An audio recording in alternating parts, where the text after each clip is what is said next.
성경 말씀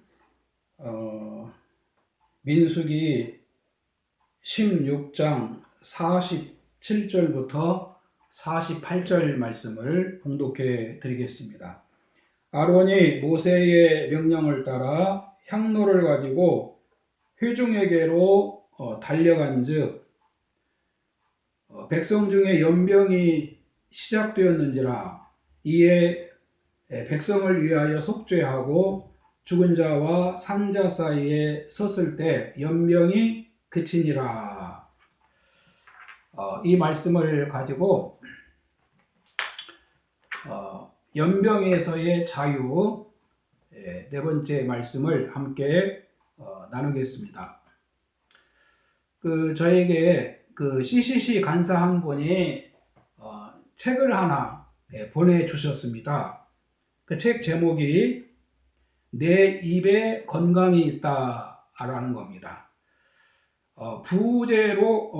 부제로는 말씀으로 모든 병을 고치는 치유 가이드로 되어 있습니다. 미국의 케네스 해긴 목사님이 저술을 했고, 한국의 오어느 목사님이 이제 번역을 한 책입니다.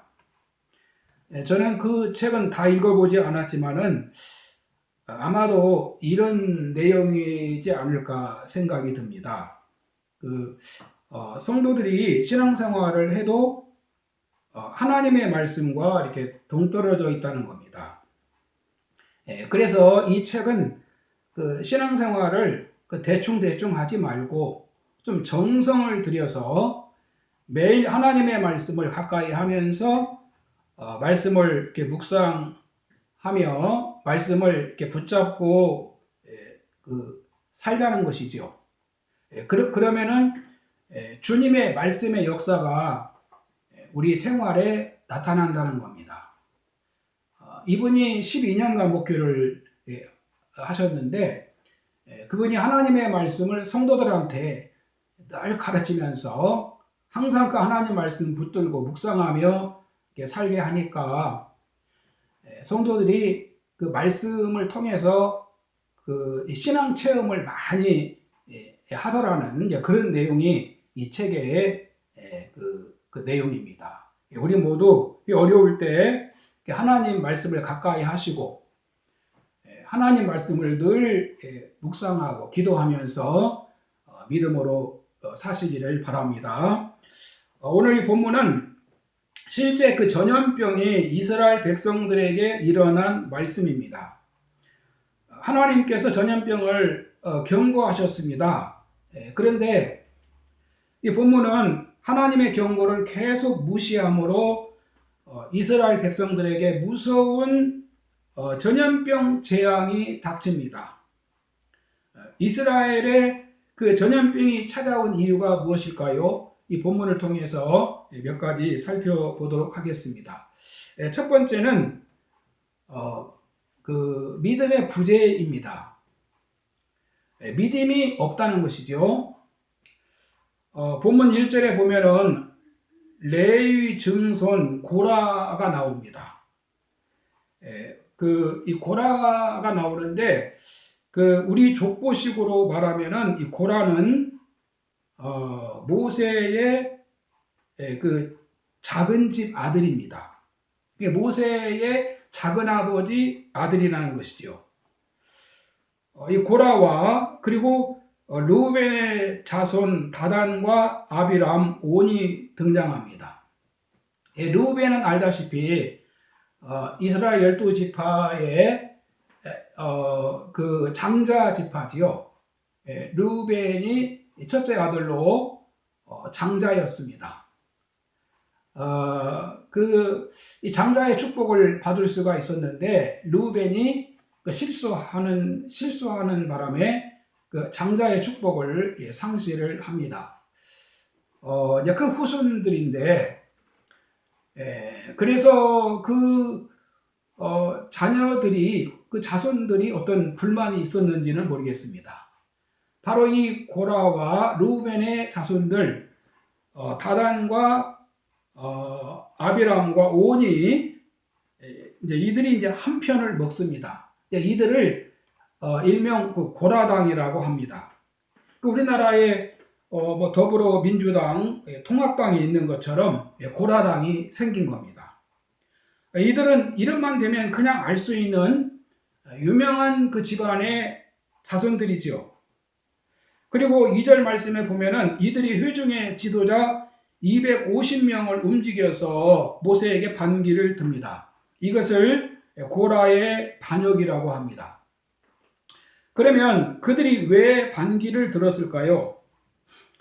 한마디로 말하면 그들이 하나님을 믿지 않았기 때문에 반역을 한 것입니다. 지난주에 살펴본 그 민수기 14장에서 그들은 정말 그 믿음 없는 것을 보여주었습니다.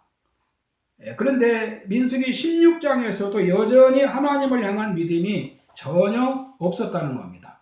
이 본문 3절에 보면 그들이 모여서 그 모세와 아론을 거슬러 그들에게 이르되 너희가 분수에 지나도다.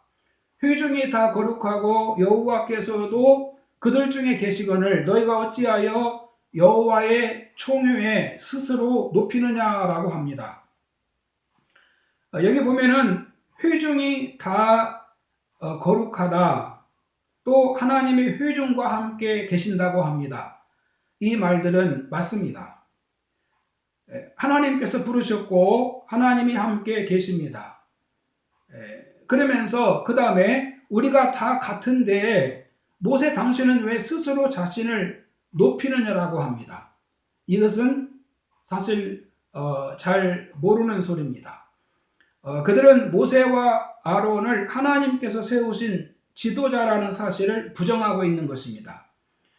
그들은 그 맞는 소리도 하면서 모르는 소리도 아는 것처럼 해서 모세와 아론을 밀어내고 자신들이 주도권을 잡으려고 지금 하고 있는 것입니다. 그러니까 이 고라당은 이스라엘 공동체를 하나님께서 약속하신 땅으로 인도해야 할 하나님의 백성으로 보지 않고 있는 겁니다. 그들은 하나님께서 한 지도자를 세우셔서 구원을 이루어 가시는 것을 알지 못했습니다. 이스라엘을 애굽에서 나와서 광야에서 방황하는 한 민족으로만 본 것입니다. 약속의 땅으로 들어갈 하나님 백성으로 보지 않은 것이죠. 이 본문 13절에 보면은 네가 우리를 적과 꿀이 흐르는 땅에서 이끌어내어 광야에서 죽이려 함이 어찌 작은 일이기에 오히려 스스로 우리 위에 왕이 되려 하느냐. 이뿐 아니라 네가 우리를 적과 꿀이 흐르는 땅으로 인도하여 드리지도 아니하고 밭도 포도원도 우리에게 기업으로 주지 아니하니 네가 이 사람들의 눈을 빼려느냐. 우리는 올라가지 아니하겠노라 라고 합니다. 여기 보면은 그들은 애굽 땅을 젖과 꿀이 흐르는 땅이라고 말하고 있습니다. 애굽은 죽은 땅입니다.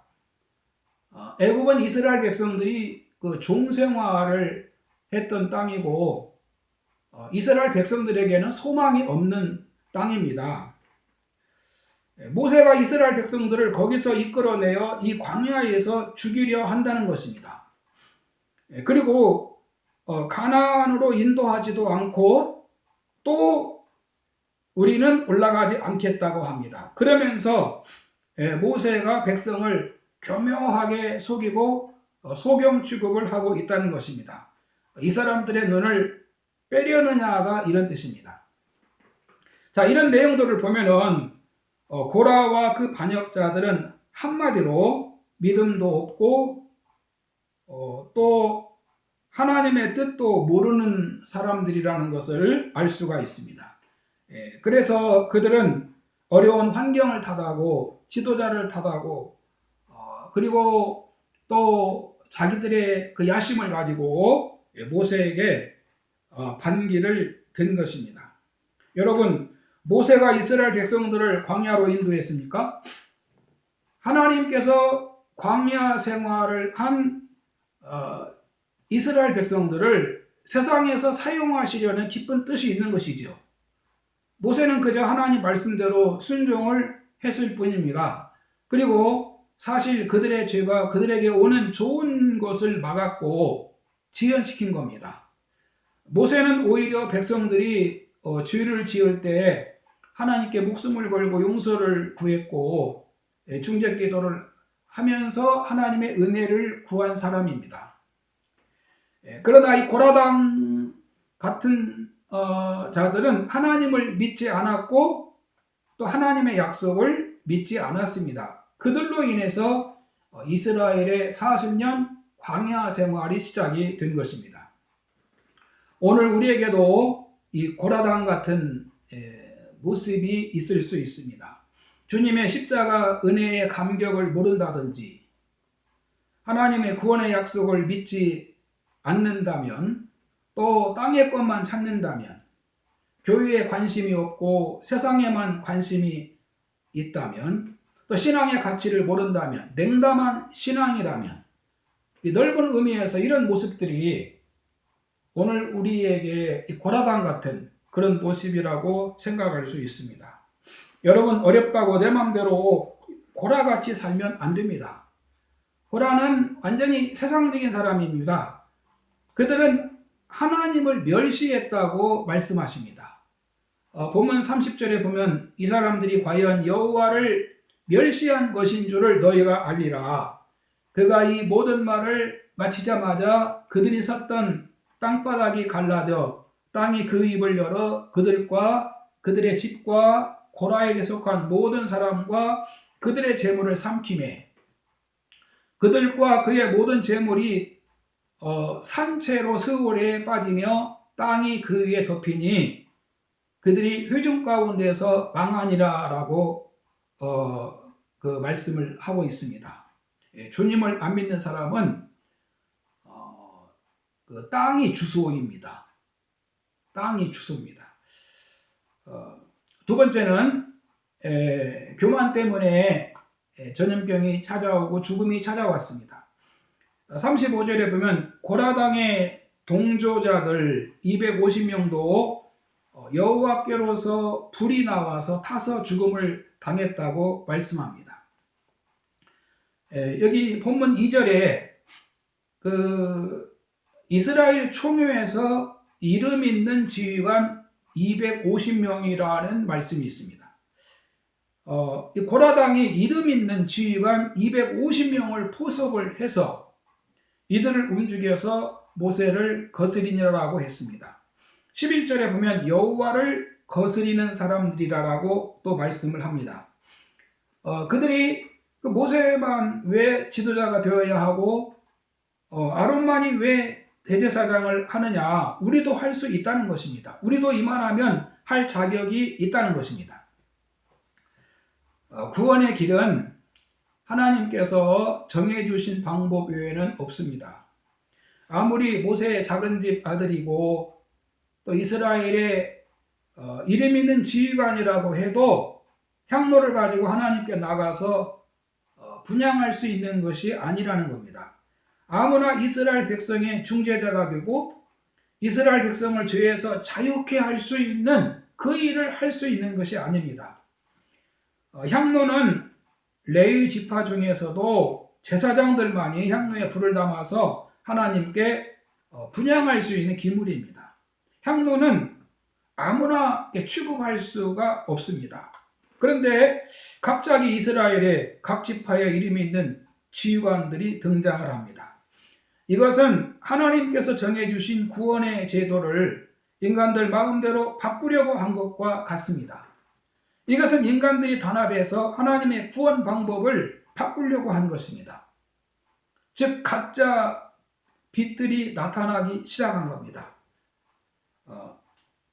나를 따르라 하는 가짜 빛들이 나타난 겁니다. 우리는 세상의 다른 빛에 헷갈리면 안 됩니다. 지금도 그 세상은 이런 가짜 빛들이 나타나고 있습니다. 구원은 인간의 능력이나 의지로 되는 것이 아닙니다. 구원은 오직 예수 그리스도를 통해서만 구원을 받습니다. 그 우시야 왕이라고 있습니다. 역대하 26장 19절 이하에 나오는 기록인데 그 하나님의 복을 받아서 국방도 또 이 경제적으로도 부강해졌습니다. 그런데 그가 뜬금없이 그 왕이 성소에 들어가서 분향을 합니다. 이 소식을 듣고 용감한 제사장 80명이 뒤쫓아가서 이것은 왕이 하실 일이 아니라고 막아섰습니다. 그러나 왕은 그 제사장들의 만류를 뿌리치고 향로를 붙잡고 분향을 합니다. 왕은 그 일로 얼굴에 문둥병이 생깁니다. 우시야 왕이 순간 교만이 생긴 것입니다. 그래서 그는 자기가 왕이기 때문에 또 하나님의 축복을 많이 받았기 때문에 자기도 하나님 성소에 들어가서 분향할 수 있다라고 생각을 한 겁니다. 그러나 하나님은 그 왕의 그 행위를 받지 않으셨습니다.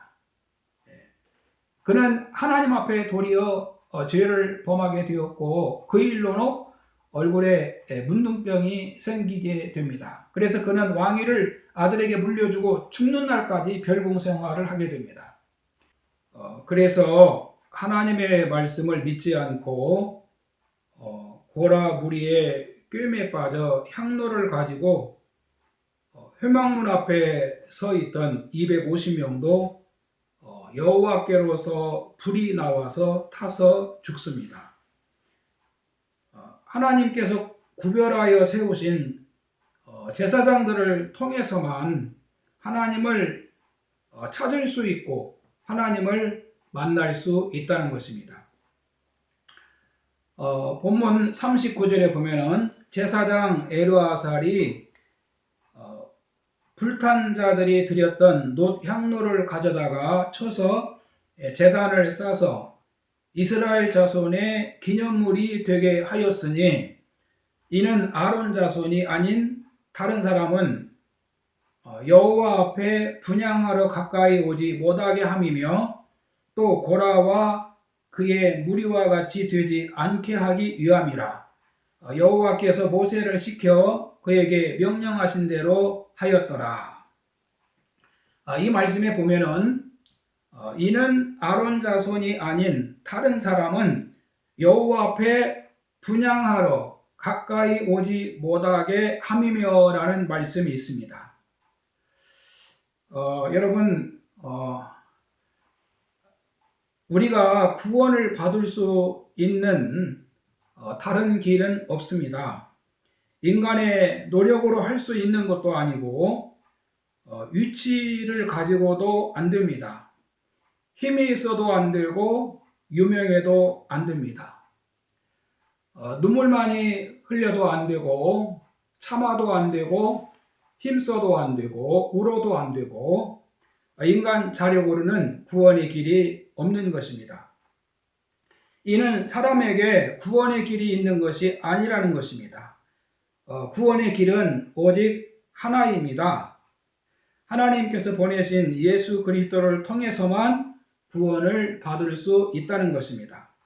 주님은 내가 길이요 진리요 생명이라 나로 말미암지 않고는 내 아버지께로 올 자가 없느니라고 말씀하여 주셨습니다. 그러므로 우리 성도는 오직 예수 그리스도만 나의 구주이신 것을 굳게 믿어야 합니다. 세 번째는 무분별입니다. 무분별로 인해서 또 전염병이 찾아왔습니다. 본문에 보면 회중들은 고라당과 지파들의 대표자 250명이 죽는 것을 보고 그 자리에서 도망을 갑니다. 그런데 백성들은 그것을 깨닫지 못하고 모세와 아론을 원망합니다. 도리어 모세와 아론이 그들을 죽였다는 겁니다. 모세와 아론이 죽인 것이 아닙니다. 그들이 죄로 심판을 받은 것입니다. 하나님께서 죄 때문에 심판하시면 아무리 수가 많아도 소용이 없는 것입니다. 노아 홍수로 세상의 모든 사람들이 심판을 받았습니다. 소돔과 고모라는 의인 10명이 없어서 불심판으로 멸망했습니다. 농부가 알곡을 거두기 위해 농사를 짓습니다. 쭉정이나 가라지는 아무리 말아도 가치가 없습니다. 하나님의 입장에서 우리 성도들은 분별력이 필요합니다. 무엇이 곡식이고 무엇이 가라지인지, 또 무엇이 알곡이고 무엇이 쭉정이인지, 무엇이 생명이고 무엇이 죽음인지를 우리가 분별할 수 있어야 합니다. 하나님과 관계가 없으면 살았으나 죽은 것이나 마찬가지라고 말씀합니다.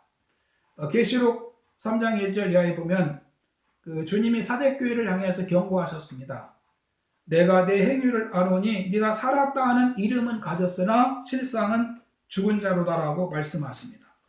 디모데전서 5장 6절에 보면 향락을 좋아하는 자는 살았으나 죽었느니라라고 하십니다. 지금 우리 정부도 코로나19를 끝내기 위해서 거리두기 2단계 또 2.5단계를 실시하면서 초중고 학생들까지 온라인으로 교육을 지금 받게 하는가 하면은 가게라든지 영업집 같은 데도 관리를 하고 있습니다. 배달만 하고 손님을 받지 말라고 한다든지 또 몇 시 이후로는 지금 가게 문을 닫게 하고 있지 않습니까? 이것이 아주 이게 보통 큰 문제가 아닙니다. 그런데 정부가 왜 이렇게 합니까? 코로나가 더 확산되면 더 큰 피해가 생길 수 있다는 판단 때문이죠. 좀 늦은 감이 있지만은 지금이라도 코로나를 잡아야 한다는 겁니다. 여러분, 하나님께서도 이 죄와 함께 하실 수가 없으십니다. 하나님께서는 이스라엘이 이방인처럼 되는 것을 원치 않으셨습니다. 그래서 하나님의 심판을 두려워하지 않고 죄 짓는 자들을 그냥 두지 않으신 겁니다. 그냥 두면 죄가 계속 전염이 될 수가 있잖아요. 그래서 또 원망하는 자들에게 전염병이 돌기 시작한 겁니다. 하나님께서 이는 다른 사람들을 구원하시기 위함입니다. 하나님께서는 우리를 구원하시기 위해서 당신의 아들도 희생하셨습니다. 본문을 다시 보겠습니다. 모세가 회중에게 전염병이 돈다는 말을 듣습니다. 하나님으로부터 무서운 심판의 말씀을 전해들은 모세가 46절에 보면은 아론에게 너는 향로를 가져다가 제단에 불을 그것에 담고 그 위에 향을 피워 급히 회중에게로 가서 그들을 위하여 속죄하라고 합니다. 상황이 굉장히 급해졌어요. 희생제물의 피를 준비할 겨를도 없습니다. 그래서 제단에 불을 담아가지고 가서 급히 가서 속죄하라고 한 겁니다. 그리고 속죄가 이루어질 때 전염병이 그칩니다. 여기 47절에 보면 이에 백성을 위하여 속죄하고 죽은 자와 산 자 사이에 섰을 때 전염병이 그치니라 라고 말씀하고 있습니다. 이제 결론을 짓습니다. 아론의 속죄제는 우리 주 예수 그리스도의 그림자입니다. 산 자와 죽은 자의 중간에 서 계시는 분은 바로 예수 그리스도를 보여주는 것입니다. 여러분, 누구든지 예수 그리스도 밖에 있으면 죽음이 있고 예수 그리스도 안에는 생명이 있는 것입니다. 예수님을 안 믿으면 심판이 있고 예수님을 나의 구주로 믿으면 구원이 있는 겁니다. 그러므로 우리는 하나님을 믿지 않고 또 하나님의 약속을 믿지 않고 이 세상만 바라보고 하나님을 거역하는 고라 같은 그런 마음을 버리고 그리고 250명의 가짜 빛을 보지 말고 그런 것이 우리를 구원할 것이라고 혹 생각하신다면 그런 생각 바꾸시고 또 이 세대를 분별 못하는 회중의 마음을 버리고 우리 다 예수님 안으로 들어와야 됩니다.